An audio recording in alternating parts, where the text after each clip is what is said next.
1. Hey my friends, guess what? I have another activity for you. We are going to take some of our stuffed animals for a ride in a laundry basket. So we're going to continue to work on our word go as we put the animals in the basket. And then when we finish, we get to tell them that they are going to go for a ride.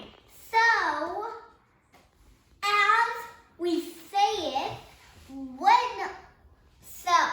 we say the word go in, Bucky. Okay, go in, Bucky. Okay, and we're gonna say go in, Dragon.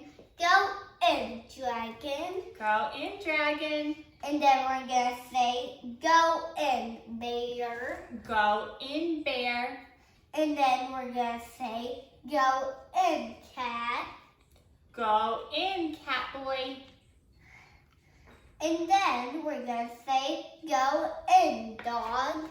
Go in, Dog. And then we get to ask our friends something. And then if you're pointing at this arrow, that means the basket is going. Okay, so what are you going to ask your friends?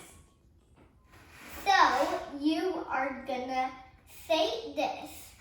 Do you want to go for a ride, toy animals? Sure.